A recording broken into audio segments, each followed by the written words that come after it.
मैं पम्मी आज आपको ऐसे परिवार और एक की कहानी सुनाने जा रही हूँ जिसे सुनकर आप अपनी आँखों से आंसू रोक नहीं पाएंगे।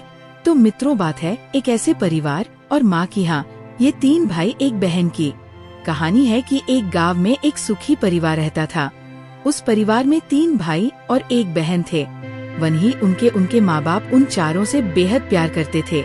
हाँ, मगर बीच वाले बेटे से थोड़ा परेशान थे कि बड़ा बेटा पढ़ लिख कर डॉक्टर बन गया और छोटा बेटा भी पढ़ लिख कर इंजीनियर बन गया था, मगर उनका बीच वाला बेटा बिल्कुल गंवार और आवारा ही बनकर रह गया था। अब उनके 2 बेटे डॉक्टर और इंजीनियर ने शादी भी कर ली थी और कुछ महीनों के बाद ही उनकी बेटी की भी एक अच्छे घराने में शादी हो गई थी। मगर बीच वाला बेटा अभी भी कुंवारा ही था, क्योंकि वो बिल्कुल अनपढ़ था और कहीं पर मजदूरी का छोटा सा काम करता था। वो पढ़ा लिखा नहीं था, इसलिए उसे शादी के लिए कोई भी लड़की नहीं मिल रही थी और उसके माँ बाप उससे बहुत परेशान हो चुके थे कि अब जब भी उसकी बहन अपने मायके आती तो पहले वह अपने डॉक्टर और इंजीनियर भाइयों से मिलती थी, मगर बीच वाले भाई से वह बहुत कम मिलती थी, क्योंकि वहाँ से ज्यादा पैसे नहीं मिल पाते थे। लेकिन फिर भी वो अपनी बहन से बहुत प्यार करता था। अब उनके पिताजी की बीच वाले बेटे की शादी किए बिना ही चले गए।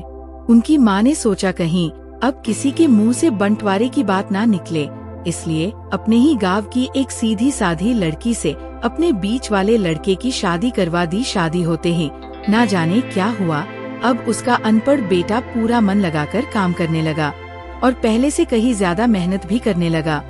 अब तो उसे कोई भी दोस्त बुलाने आता तो वो उसे यही कहता था कि भाई, पहले तो मैं जैसे तैसे अकेला कमाकर खा लेता था, मगर अब मेरी शादी हो गई तो मुझे अपनी पत्नी के लिए भी कमाना पड़ता है और कल को आने वाले बच्चों के लिए भी तो उस जोड़ना ही पड़ेगा। इसलिए दोस्त, अब मैं तेरे साथ नहीं घूम सकता।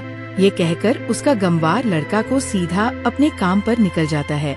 अब उसके दोनों भाई डॉक्टर और इंजीनियर आपस में ये बात करते हैं कि हम दोनों तो उस गंवार से कहीं ज्यादा पैसे कमाते हैं, इसलिए हम सब घर और जमीन का बंटवारा कर लेते हैं और उस गंवार से अलग हो जाते हैं, क्योंकि अब वो हमारे बराबर कभी भी नहीं कमा सकता। इसलिए उन दोनों भाइयों ने अपनी माँ के लाख मना करने के बावजूद भी बंटवारे की तारीख तय कर दी है थी और उन्होंने अपनी बहन को भी बुलवा लिया और अपने गंवार भाई से भी कह दिया कि आज तो अपने काम पर मत जाना, क्योंकि हम सब आज घर और जमीन का बंटवारा करेंगे। उसी वक्त उसकी बहन भी आ जाती है।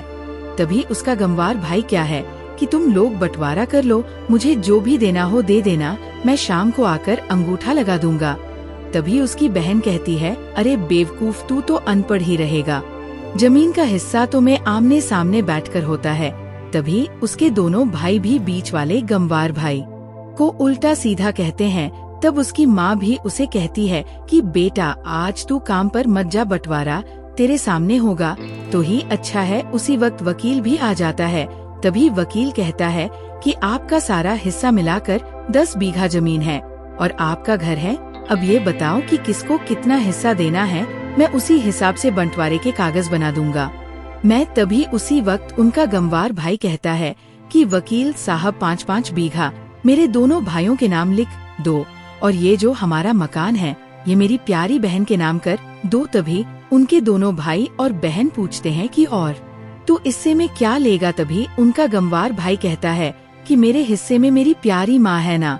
और तभी वह अपनी पत्नी की तरफ मुस्कुराते हुए कहता है कि क्यों मेरी प्यारी पत्नी, क्या मैंने गलत कहा? क्या उस ग्वार की पत्नी अपनी सास से लिपटकर कहती है कि माँ से बड़ी वसीयत क्या होगी मेरे लिए। और उसी वक्त उसका गंवार पति भी अपनी माँ से लिपट जाता है।